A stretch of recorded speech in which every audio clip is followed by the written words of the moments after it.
কৃষ্ণ কৃষ্ণ হৰি ও ৰাম আজি তোমাক মই বঢ়িয়াকে পুথি বুজাই দিম দেখ 10 টকা এটা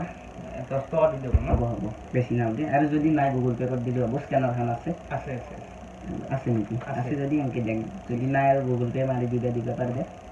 110 টকা দিও নেকি হ'ব দে সিমান দিয়া তোমাৰ কথা হেতু মানে যিমান পইচা দিলে সিমান আশীৰ্বাদ বেছিকে পাবা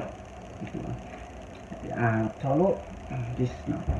মানে তোমাক মই বুজালো যে পুথি পঢ়িলেও ভগৱানক পাবা নাম গালেও ভগৱানক পাবা পুথি পঢ়িলে পুথিৰ ফুৰে ফুৰে ভগৱান নামি আহে আৰু নাম গালি নামৰ তালে তালে ভগৱান নামি আহে এতিয়া যি নহওক তোমাক মই আজি ভগৱানক কৈহে দিম এতিয়া তুমি কোনটো কাহিনী জান দিয়া বিশেষ কোৱাচোন মই জানিব বিচাৰিছো মহাভাৰতত যে কাজিয়া হৈছিল কাজিয়া লাগিছিল সেই কাজিয়া হৈছিল সেই কাজিয়াত ইমান খানা কোনে বনাইছিল তাতেতো প্ৰায় 50-60 লাখ সৈন্যৰ ভাল প্ৰশ্ন কৰিছা এইটো তুমি 50-60 লাখ সৈন্য তাতে প্ৰায় ঢুকাইছিল তুমি চাগে গমে পাইছা সেই ঢুকুৱা ইমান 50-60 লাখ মানুহৰ খানা কোনে বনাইছিল সেইটো কাহিনী তোমাক আজি মই ক'ব লাগে শুনো এই কাহিনীটো মই আজি পুথি পাঠ হিচাপে নহয় তোমাক মই সাধু কথা হিচাপে বুজাম তাত কিবা আপত্তি আছে নেকি অলপ গুণগুণাই দিলে ভাল আৰু গুণগুণাই বাৰু নিদিওঁ এইটো মই তোমাক সাধু কথা হিচাপে বুজাই দিলে বেছি ভালকে বুজি পাবা আৰু যদি গুণগুণাই দিয়া তুমি আকৌ বুজিয়ে নাপা আৰু এই নিয়মটো যদি বুজি নাপাও তোমাক কোনো পুথি পাঠকে বুজাব নোৱাৰে এইটো মই বুজি পালা কথাখিনি সন্যাসীবিলাক যাব নিজাৰ কাৰণ হ'ল তেওঁলোকে নিৰ্বলী আছিল গলত মোক গামচাখন লৈ লোৱা তেতিয়া ভাল লাগিব কৃষ্ণ নিদিয়াৰ কাৰণ হ'ল তেওঁলোক নিৰ্বল আছিল কাৰণ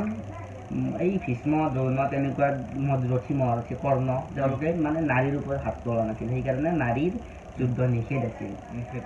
তাৰপিছত উদুপিৰে কি কৰিলে যেতিয়া যুদ্ধ আৰম্ভ হ'ল লাইন পাতি সকলোৱে থিয় হ'ল কোনে কাৰ ফালে হেৰি তাৰপিছত এই ৰামায়ণৰ লগত ইয়াত এটা কাহিনী মিল আছে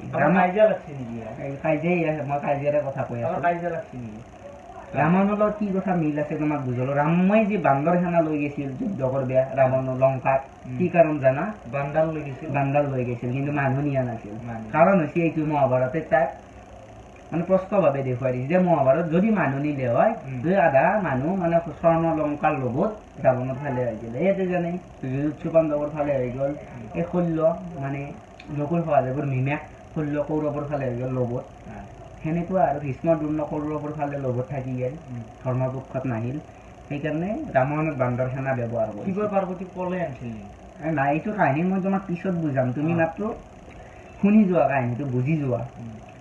উদুপি ৰজাই তাৰপাছত নিজে থিৰাং কৰিলে যে মই যুদ্ধ কাৰো ফালে নকৰোঁ যুধিষ্ঠিৰক ক'লে কৃষ্ণক ক'লে ভীষ্ম দ্ৰোণ চবকে ক'লে মই যুদ্ধ তাৰপাছত আচৰিত হৈ গ'ল কিয়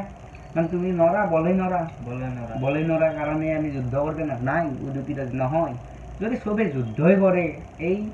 খানা কোনে বনাব ইমান মানুহ মই সকলোৰে কাৰণে খানা যোগান